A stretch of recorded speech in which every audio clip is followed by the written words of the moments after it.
dumarami na raw ang kaso ng droga sa bansa, kung saan biktima rito ang mga kabataan. Sa tala ng Department of Health, 57% ng 3.7 bilyong Pilipino na lulong sa droga ay mga kabataang nasa edad 12 hanggang 18 taong gulang. Ito ang punto ng isinagawang First Drug Awareness Seminar sa mga estudyante ng St. Vincent Academy, Apalit, Pampanga.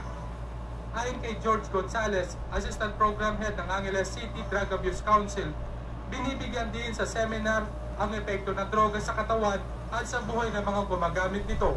Kailangan i-save naman yung buhay na kailangan i-save para hindi na nila titikman yung lupit at siguro lupit ng drugs. Pag pumasok ka sa addiction, hindi lang naman yung tao ang maapektuhan, pati yung mga pamilya niya.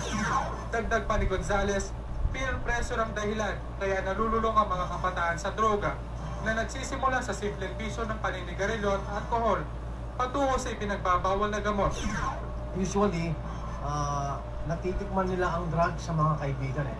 Not sa mga pushers, pero sa mga kaibigan, sa peer pressure. Pangalawa lang yung curiosity actually. So doon ang gagaling actually yung drugs na kinukuha nila. At the same time, doon sila nag-i-start. Nagiging curious sila, umpisa na yung experiment nila sa pagdadrugs. Ayon kay Albert Malonzo, advisor ng Student Council, kailangan daw ng matamang paggabay sa mga estudyante upang makaiwas sa droga. Ang pinapayo namin, piliin nila mabuti kung mga sasamahan nilang barkada, tsaka yung mga gimmick na pupuntahan nila.